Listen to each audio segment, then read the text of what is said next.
Bir gün İsa Ginnasaret kölünün kenarına wagt edýärke, halk Hudaýyň sözüni dinlemek üçin onuň daşyna üýşdi. Şonna İsa kölüň ýakasynda duran iki gaýygy gördi. Balykçylar gaýyklardan düşüp torlaryny ýuwup durdular.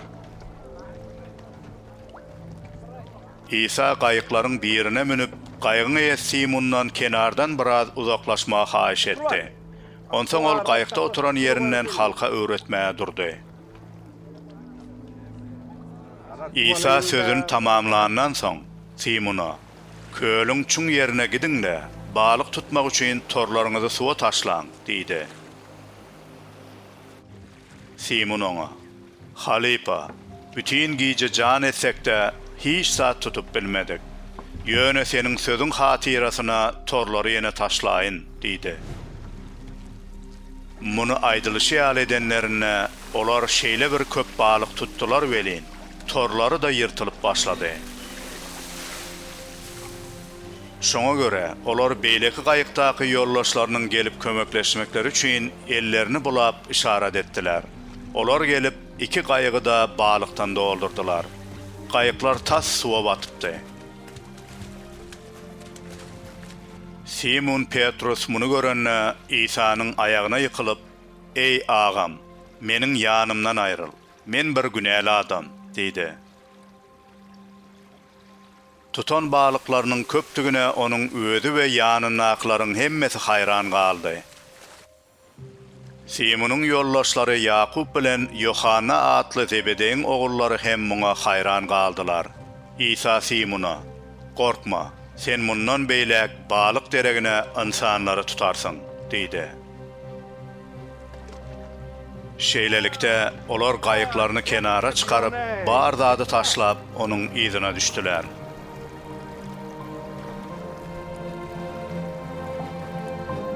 İsa şäherleriň birindeki elhenç deri keseline ýolugan bir adam onuň ýanyna geldi.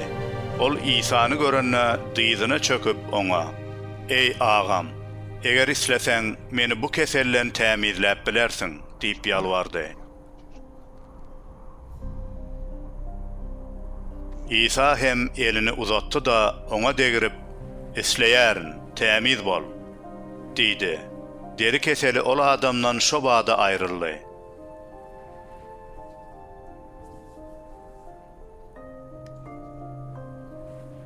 Soňra İsa oňa, "Muny hiç kime aýtmagyn.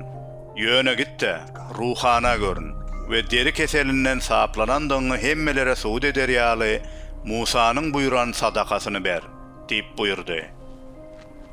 Emma İsa hakyndaky habarlar barha ýaýraýardy. İsa'ny dinlemek we kesellerine şifa tapmak üçin onuň ýanyna uly mähelle ýygnanýardy. İsa bolsa köplenç ýeke özi çola ýerlere gidip Hudaýa doga okaýardy.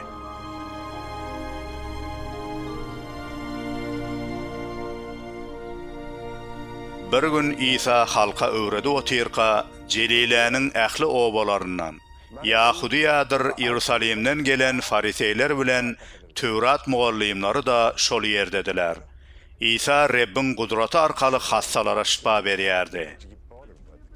Şol wagt birnäçe adam bir ysmady düşegi bilen göterip getirdi. Olar onu jaýyň içine salyp İsa'nyň öňüne ýatyrjak boldular.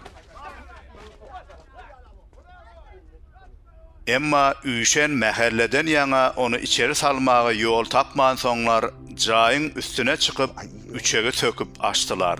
Onsoň ysmady düşegi bilen üçekden sallap İsa'nyň öňüne düşürdiler.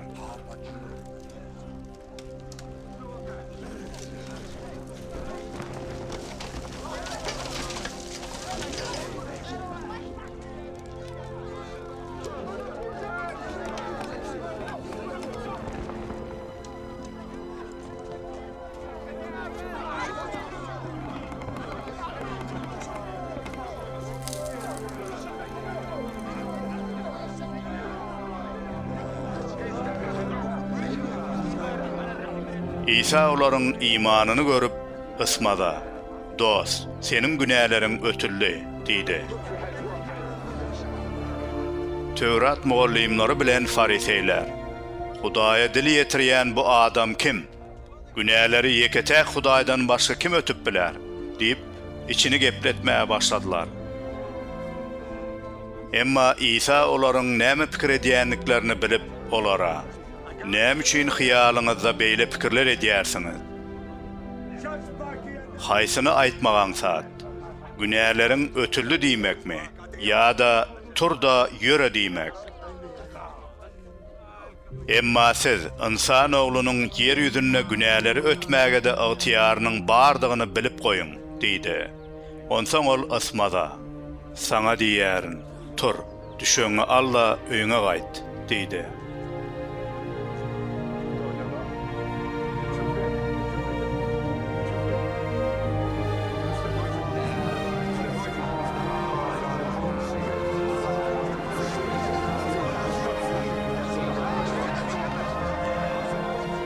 Ol hemmäniň gözüniň alnyna desine ýerinden turdy we düşegini ýygnady. Hudaýy şöhratlandyryp öýüne gitdi. Ähli adamlar hayran galyp Hudaýy şöhratlandyrdylar. Olary gorky gaplap aldy. Olar: "Bugün şeýle bir geň zatlar gördük," diýişdiler.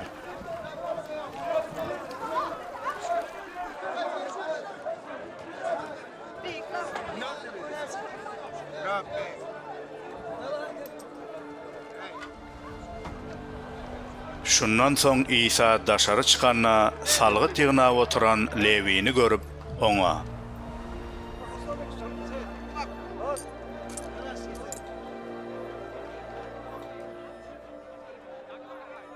"Meniň ýzyma düş," diýdi.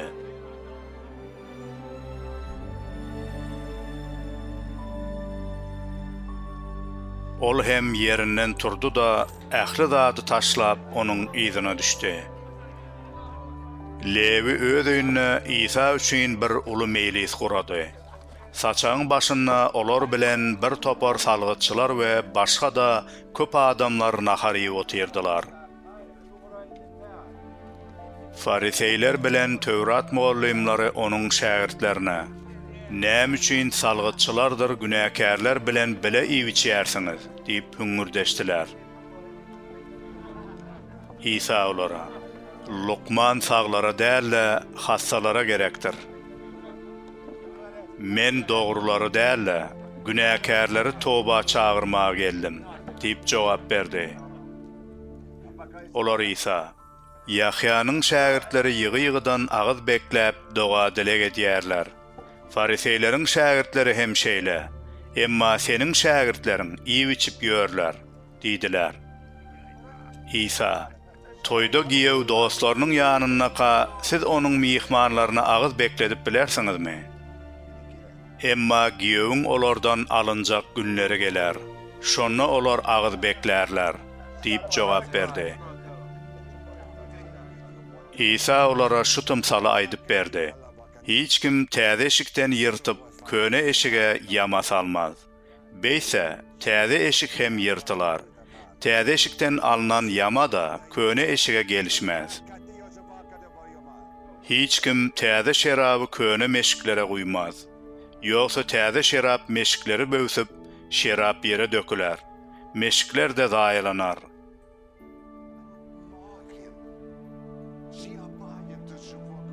Täze şerap täze meşiklere guýulmalydyr. Hiç kim köne şeraby içenden soň täzäni küýsemez. Könesi oňat diýär.